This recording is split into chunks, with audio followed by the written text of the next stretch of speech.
मेरे साथ गलत करेगा उसका सर्वनाश हो जाएगा, वो बचेगा नहीं। पूरी अयोध्या का, पूरे संतों का आशीर्वाद प्राप्त है। हम हनुमान जी के भक्त हैं और हम उतना भक्त नहीं है जितना भक्तों का आशीर्वाद मुझे प्राप्त है।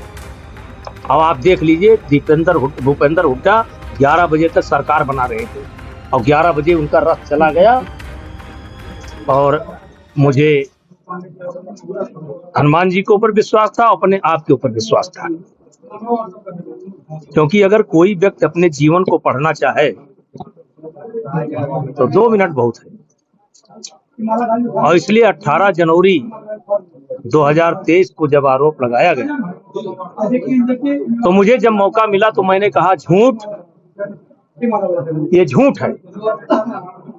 और उसी समय मैंने एक शब्द और बोला कि अगर यह आरोप मेरे ऊपर सत्य पाया जाएगा, साबित हो जाएगा, तो मैं स्वतः फांसी पर लटक जाऊंगा। मुझे अलग से दंड देने की कोई जरूरत नहीं है। आज मेरी हर कही हुई बात प्रमाणित हुई, सत्य हुई।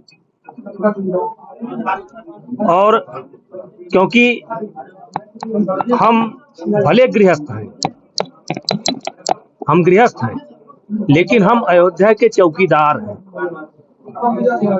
उत्तरी फाटक के चौकीदार हैं।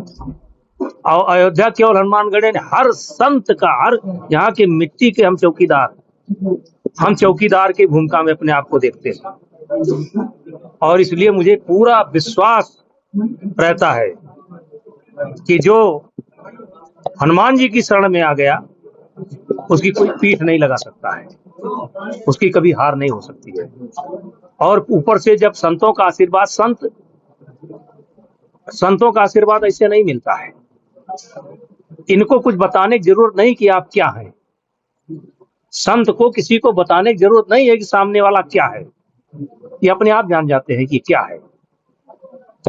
तो इनका आशीर्वाद पाना कोई आसान काम नहीं है। और इसलिए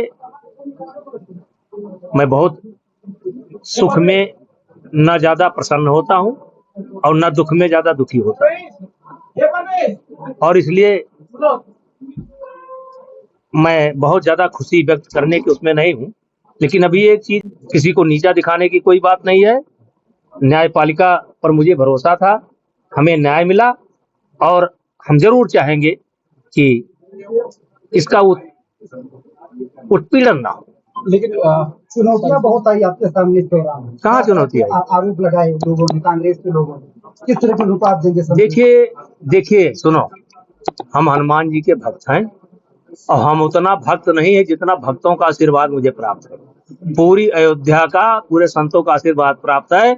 और जो मेरे साथ गलत करेगा उसका सर्वनाश हो जाएगा, वो बचेगा नहीं। अब आप देख लीजिए, भूपेंद्र हुड्डा 11 बजे तक सरकार बना रहे थे और 11 बजे उनका रथ चला गया, आवाज रसातल में चले गए।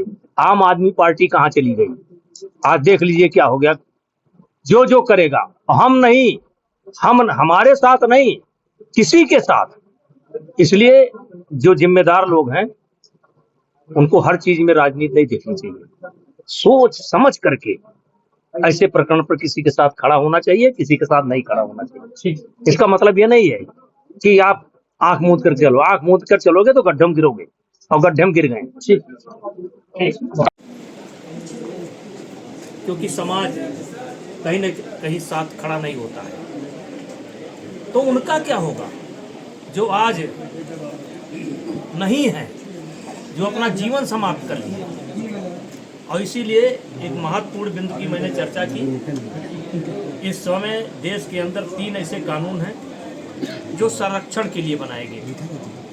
दलित उत्पीड़न का कानून जो बनाया गया वो इसलिए बनाया गया था कि किसी दलित जो कमजोर है, पीछे है, पिछड़ा है, उसके साथ अन्याय ना हो, इसलिए उसको संरक्षण प्रदान करने के लिए दलित उत्पीड़न की बनाई गई। इसी प्रकार से महिलाओं के साथ अत्याचार, अनाचार ना हो तो दहेज उत्पीड़न की एक धारा बनाई गई। और इसी प्रकार से यौन उत्पीड़न ना हो, इसके लिए एक धारा बनाई गई।